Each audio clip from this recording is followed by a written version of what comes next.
Hello friends, स्वागत है आप लोगों का एक बार फिर से एक और वीडियो में। आई होप आप लोगों को वीडियो पसंद आए। अगर वीडियो पसंद आती है तो वीडियो को लाइक करें।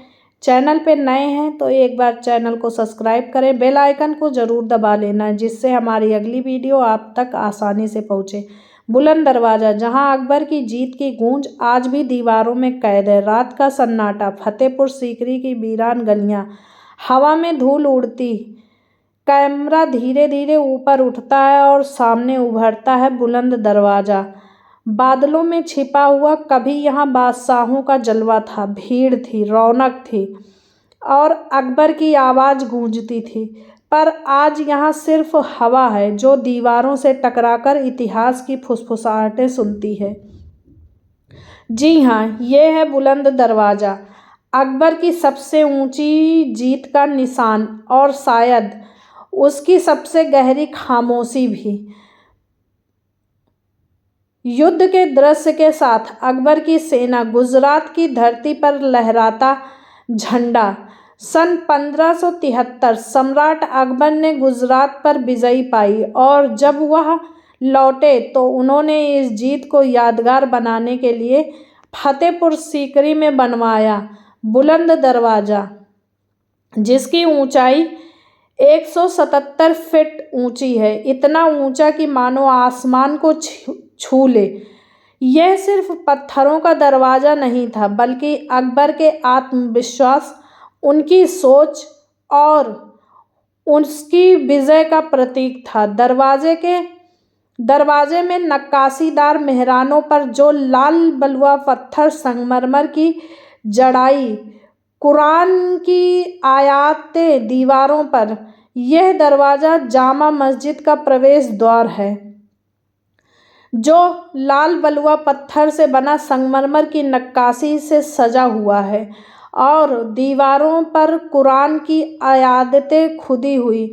लेकिन इस दरवाजे की असली खूबसूरती उसके पत्थर में नहीं, बल्कि उस संदेश में है जो अकबर ने खुद इस पर खुदवाया।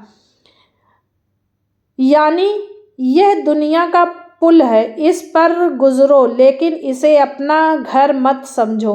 सोचो, एक बादशाह जिसने दुनिया जीती, वो खुद यही लिखवाता है। कितनी गहरी बात है।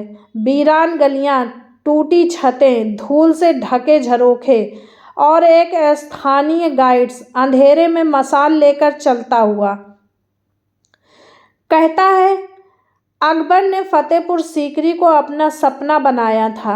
यहाँ दरबार, महल, मस्जिदें, सब कुछ बसाया। लेकिन कुछ ही साल बाद शहर वीरान हो गया। लोग कहते हैं पानी की कमी थी, पर स्थानीय लोग आज भी मानते हैं कि यहाँ किसी शक्ति का वास था जो अकबर के जाने के बाद फिर कभी नहीं सोई। रात में कभी कभी इस दीवारों से आवाज़ें आती हैं। सीढ़ियों पर किसी के कदमों की गूंज सुनाई देती है, मानो बुलंद दरवाज़ा आज भी अपनी कहानी खुद कह रहा हो।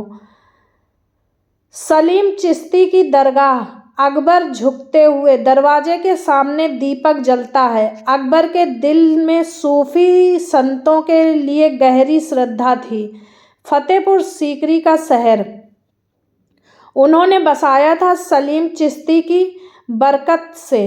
कहा जाता है जब अकबर को संतान नहीं हो रही थी तो उन्होंने चिश्ती बाबा से दुआ मांगी और वही दुआ से सलीम यानी कि जहांगीर के रूप में पूरी हुई। इसीलिए जब अकबर ने बुलंद दरवाज़ा बनवाया तो यह सिर्फ विजय का प्रतीक नहीं था, यह आत्मधार्मिक धन्यवाद था, एक इबादत थी, अकबर के भीतर के इंसान की गवाही थी। दरवाजे पर टिमटिमाता दीपक ऊपर उठता है, हवा की आवाज़ में फुसफुसाहटें होती हैं। कुछ कहते हैं ये दरवाज़ा अब भी जिंदा है।